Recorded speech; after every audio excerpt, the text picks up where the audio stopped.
I did.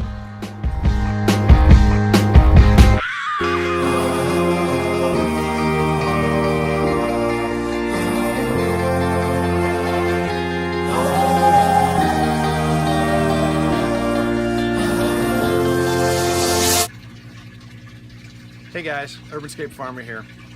Today I'm going to do a little bit of detail about how you wire the contactor for the heater in your aquaponics system. There's some good videos on how to build the heater, so I'm not going to go over all that using an element from a hot water heater. It's all pretty standard, but I haven't really found a good video documenting how this thing gets connected, and it doesn't come with any diagram or anything, so you sort of sit there and you have to go through and look up other stuff. So I thought, well, what the hell, I'll show you what's going on, because I have to hook it back up for my system now that I've moved and got it hooked up in the new yard. Alright, so there's three basic components. This orange cord in this case is the power coming from a second 20 amp source. It's on its own, so we're not going to blow any fuses. It's a dedicated 20 amp circuit. This power cord here is the power that connects to the Inkbird thermostat. It's like, I think it's a $20 Amazon item, and the thing works great. So you link the, which is all documented in a couple of videos on how to make this thing. Link the power into the Inkbird, your cooling or your heating settings, sorry, come in, and then you've got these wires, which are the contacts for the cooling settings. So you take your contactor. I put you're going to need to put the little crimps on. It's super easy, you know, crimp them on with the pliers. If you're an electrical engineer, I know I'm not doing this, you know, perfectly, but give me a break, man. I'm an aquaponics farmer. So these things just snap on. There's no polarity to it. White and black. And so what that does is there's a coil in here that is I believe it's like a magnet.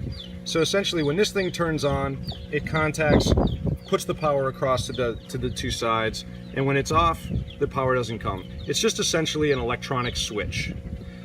So now I'm going to take, okay, so now we take the black wire from the dedicated 20 amp source and bring it into here. You can crimp it.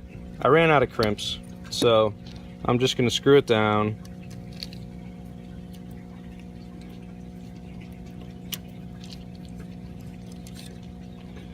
You don't need too much pressure, but you don't want it to slip out. It says 22 pounds of torque, but I don't have a torque wrench. So the white one does not go into a terminal. So your black is your switched leg. Your white or neutral leg should not be switched, so that will connect with your white leg here. Now, for this black leg, I still have the terminal, so I will go in on the same pole, so the same side. Here's your black going in. So I'm going to do this one here and crimp that on. So now the two whites get connected, and I'm just going to use a wire nut for these two.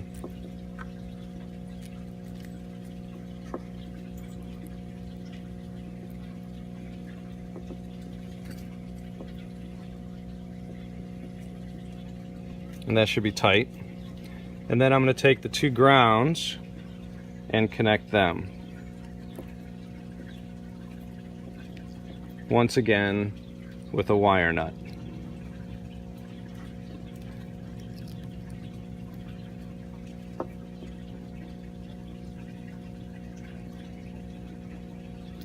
So that's essentially the connection to the system. Okay, so now just pulling the wires, pushing this thing in there, and that's how it sits in this little box. I'll mount it to the wall or to the side of the tank, and then it's got a nice watertight cover with seals. Slips right on and screws right in. From here we just plug her in and make sure it works.